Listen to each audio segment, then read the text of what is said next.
everybody, and welcome to this week's Industry Spotlight. We're here again to discuss some of the latest news in digital. One of the first things we're going to be discussing today is Google AdWords' new dynamic search ads launch. There's been a ton of new announcements from Facebook as well, which we're going to cover, and as well some new announcements from the newly launched Google Assistant. And we're also going to do a cheeky extra bit on Google's updated mobile-friendly test tool. So this week, AdWords have announced that they're launching its latest version of dynamic search ads, DSA, known by most advertisers. So this is actually in beta at the moment. It's not been rolled out across all advertisers globally. It's a little bit different to previously announced DSA campaigns. The old DSA campaigns usually use the domain's URL and content on site to generate an ad dynamically. And they're kind of moving away from that a little bit, and what they're offering advertisers to do now is not generate dynamic ads that are going to be out of their control, but allow advertisers to put multiple descriptions and headlines in, and then AdWords will optimize that to deliver the best ad copy for that landing page experience.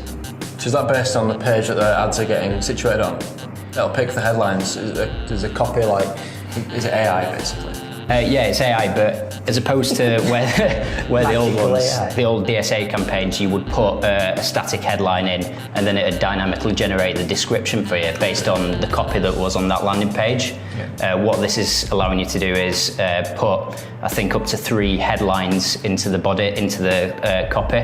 So you're going to get more real estate, and you're going to specify, I think you can specify up to 15 variations of headline for AdWords to choose from those variations as one ad.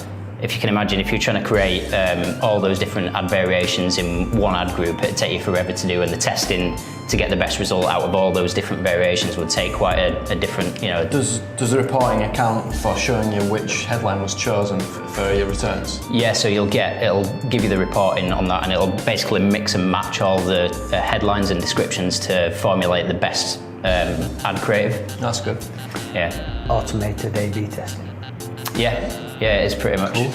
Like it's a lot more copy to write though, isn't it? I guess manage. It's a lot of copy to write up front, but all you've got to do is write, if you can be bothered to write up to 15 descriptions, you're comparing and contrasting 15 different ad creatives in one ad group, and you don't have to almost roll them out account-wide. You can do like a controlled test for it to figure out which ones are going to be the best headlines and descriptions. I think it's good that they're moving away from the original DSA campaigns, because they're a bit risky using them, because you'd be relying on the content from the web page to generate the ad, and what you'd find it doing is, if you looked into the search query reports, you'd find that it would just bid on a load of irrelevant terms to generate your ad. Yeah. So you had to be really, really careful with like your exclusion lists and your negative keyword list there, whereas this is a little bit different. You're still developing your ads in the same old way. You're just generating a load of different combinations for AdWords to go away and figure out which is going to deliver the best results. So it's a massive time saver, I guess. I'll be pretty excited to use it when it gets rolled out. Good stuff. Okay, so Facebook had their F8 conference recently and announced 78 changes. So we're going to look at 3 of the headline sort of changes that they've rolled out today. So one of the key ones that we want to talk about is them releasing 3 new products into Messenger, one of which is augmented reality for brands to advertise. So that's something that's becoming more and more common, and it's native now in a lot of phones, isn't it? AR. So I think this is something that we're just going to see a lot more of, and it's quite a good experience actually. The examples that they give, you've got people like Nike on their Asus tier doing some really cool things within Messenger, really creative ad formats. I think it gives a really rich experience. I'm not sure whether they're going to have the ability to purchase anything in Facebook yet. I know Instagram played with that, didn't they? But yeah, AR, it's all about AR. So the next topic that we're going to look at is Facebook announcing the dating feature, which is basically Tinder, but in Facebook. I'm not sure how happy the big dating players are going to be about this, to be honest. Not very. Even the logo looks pretty much like Tinder's logo. No, that's a TechCrunch mock-up, right? Yeah. Yeah, that's Is that not? That can't be my mistake. That'd be pretty bad, wouldn't it? I was going to say that's pretty much the It's same. just upside down T in a flame. I don't know what they're trying to do with that though. They're deviating massively, aren't they? I thought the marketplace were quite a bold move for them. Sensible move, obviously, Trying but stuff out. Marketplace works though. The thing is, with Facebook, they've got that many people on there. There's not really much they can do wrong because they've got the volume. no, I think it's just, I don't know, you don't want it to degrade the brand a little bit too much. They don't have good reputations necessarily, do the dating apps. You don't want that, I don't know whether I'd want that crossing over with such a strong brand. But yeah, you're right, they can do pretty much anything they want, can't they? If they can get away with Marketplace, which is pretty, cheap in it, yeah. Yep. I think they can get away with that. I think uses you're right. Marketplace, Though. Using Facebook as a dating platform just seems a little bit weird. People don't want to share the social profiles with the dating apps. Yeah, I was just going to say that though. If you're combining everything on Facebook, aren't people going to know a little bit too much about you, or more than they're comfortable actually declaring when they're on Tinder, for example? You're only giving so much away, aren't you? You're only giving a very small snapshot of your bio, like the basics. You don't want everybody. Well, you don't give your full name for a start. No. So you just give your first name, right? And then if it shares your profile picture, it's not going to take a genius to look for people called Jamie and Leeds with that profile picture. No. And then hunt you down and go to your house, whatever, when you're on holiday. I guess you could do the same thing in Tinder. I guess there's a lot of people who go on Tinder. I wouldn't know, by the way. I've never been on it, but would obviously get that name, get wherever they live or whatever university they went to, and just do a quick search on Facebook and look them up anyway. I think they'll lock it down. They'll consider this shortly, but yeah, I think people won't trust it in principle. If it's all the same data in the same platform, whether or not it's locked down, people just intrinsically think that it's not. Whereas if you sign up to a new app, it's just like a fresh slate, a clean slate in it, a fresh start. Put whatever on there that you want to divulge, and then they don't know anything else about you. Can't accidentally get leaked. Or... Do you think they're trying to attract a different demographic with that? Do you think that maybe, because there's a lot of older people on Facebook now as well than there's ever been, do you think they're trying to encourage like an older end to date and stuff like that? Maybe. Because there's a lot of stigma around it as well. If you're a little bit older, like me, for example, I'd be a little bit embarrassed going on Tinder now, if I'm being completely honest with you. I don't think it'd be suited to my age or demographic. I don't know whether people are probably thinking, they don't want to tell people that they're on Tinder, but maybe saying that you're on Facebook dating has a little bit more credibility. Yeah. I don't know. I think they'll do anything, won't they, to boost their numbers. They've got to a stage where they've just got that many people on there, anybody that they can grab, they'll take. Maybe people are less likely to mess around on it. If they've already got a history on Facebook and they're already tied into that platform, they're less likely to screw around. Like if you join something fresh like Tinder and don't divulge any of your info, you're less hesitant to screw around on it, aren't you, and like just mess around. You don't want to tarnish your Facebook presence, do you, really? So I mean, so maybe it'll attract that kind of audience that's slightly more serious and over, like say. Yeah. Who've maybe got that tie back to the Facebook platform and don't want to... Well, that's why I think people will probably take it a little bit more seriously. So they won't just sign up for like a quick bash and... Could happen. Next topic then. Dating psychology 101. So the final thing that we're just going to cover from the Facebook conference is Instagram and WhatsApp soon getting group video calling. So obviously you can do video calling on WhatsApp as it stands, but not in a group. So I've only really experienced a group chat on Hangouts. On desktop? Google, yeah. Yeah, it's a bit, as we were just discussing off camera, video calling to me is a bit of a niche thing. It's a bit of a novelty. It's not really a thing that people make use of every day, as far as I'm aware. Don't you think that's down to reliability though? A little bit, yeah I do. But it just seems like you don't really need to see who you're talking to when you're on the phone to them. Yeah, that's a little bit strange because I don't know. I don't think there'd be too many instances where friends all want to jump on the especially in a group, the mobile in a group, and it is more private. I think when it's one-to-one, when you're having a WhatsApp video call, I think that works a little bit better if you're just trying to briefly get some information across to somebody that you can't get over message. But in terms you don't go on it with an intention to be on for like an hour, do you?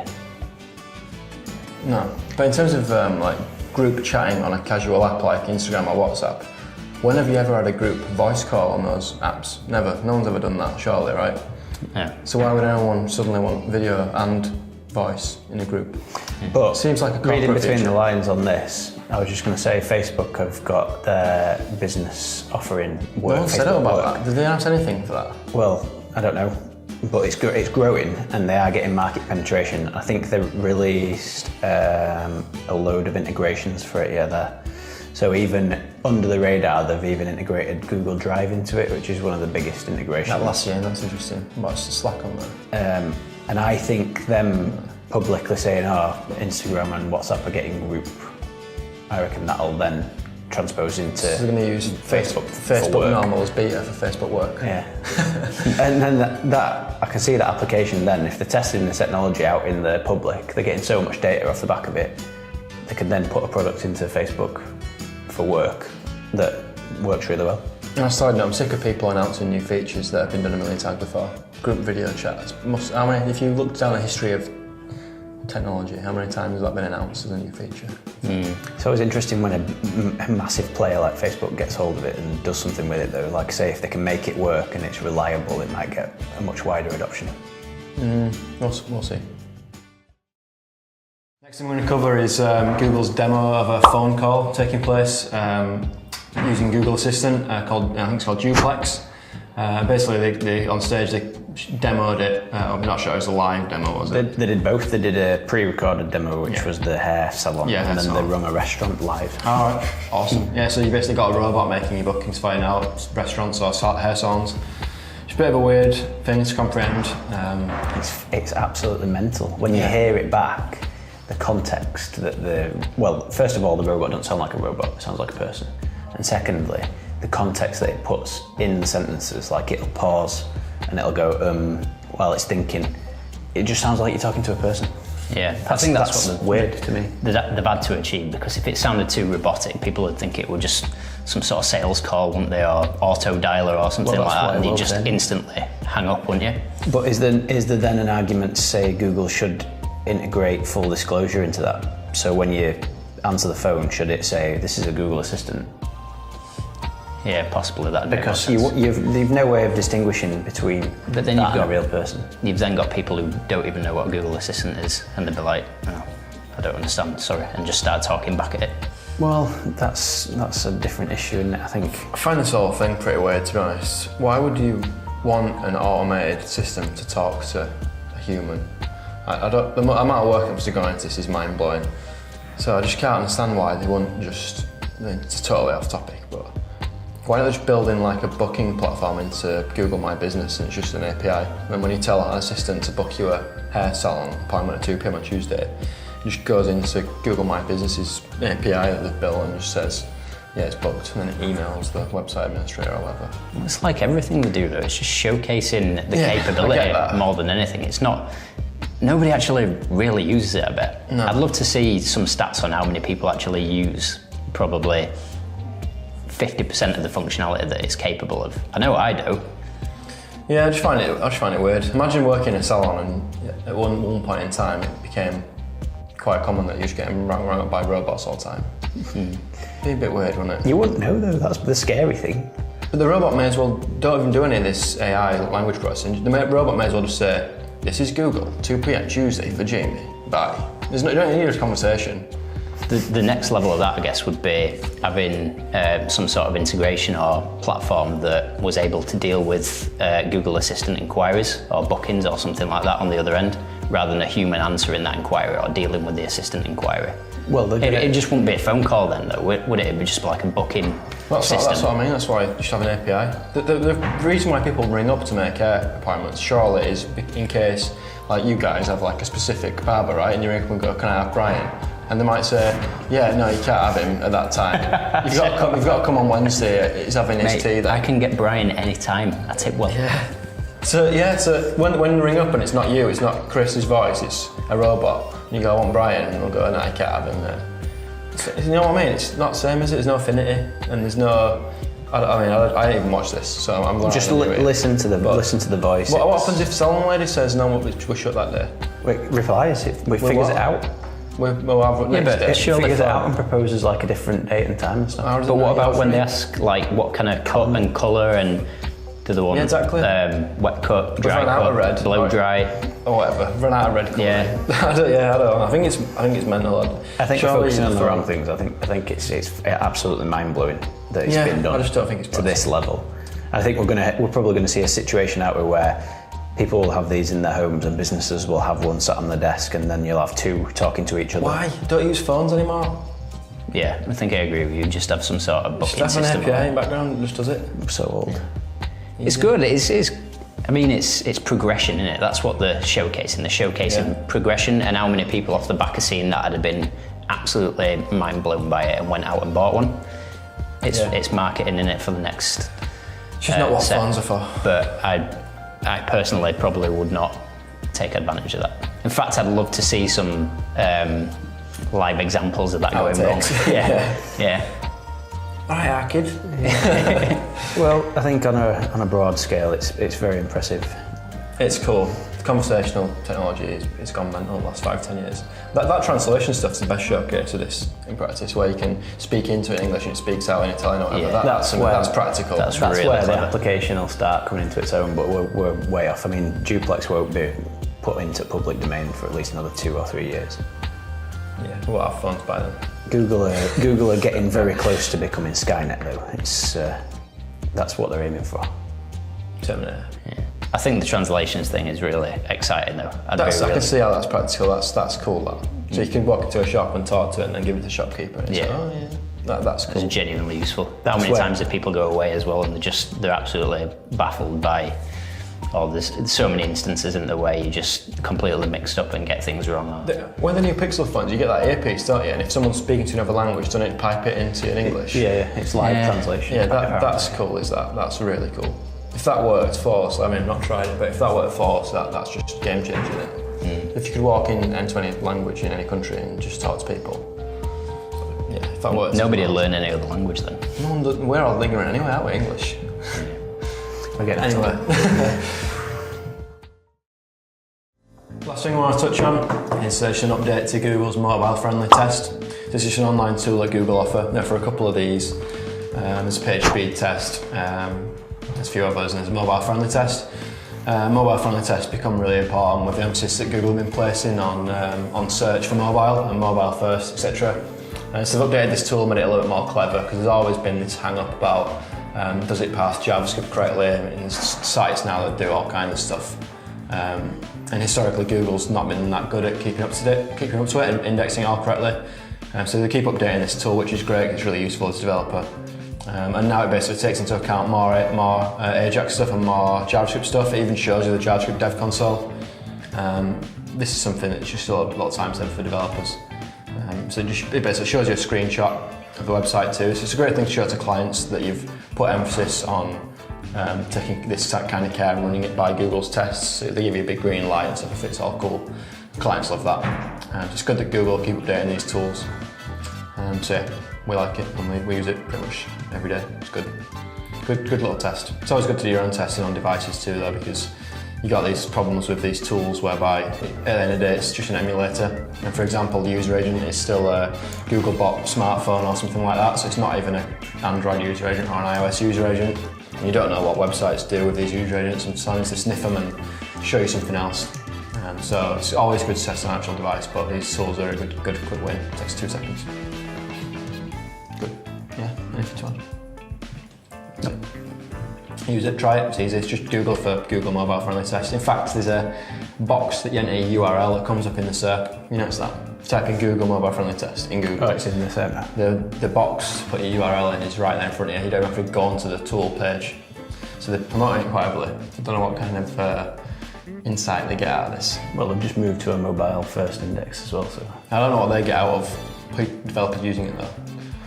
Well, they get to take everybody that don't pass and penalise them. You're not going to rank I know, as but well. they obviously run this test behind the scenes for indexing They're purposes. going to have that data anyway, aren't Yeah, it's data collection, isn't it? It's the same as what they do with everything else. they? They do try to be useful as well from time to time, especially when there's there's been such buzz and talk around a topic like mobile indexing. They try and offer extra stuff, don't they, around it?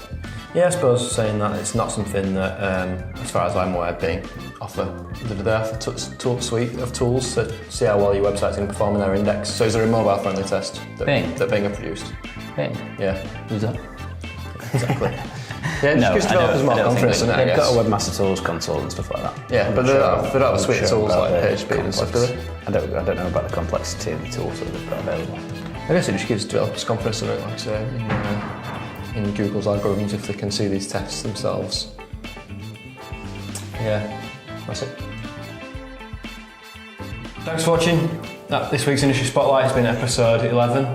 And we've covered all kinds of stuff, so hopefully it's been useful for you. I know we've said quite a lot about Facebook, but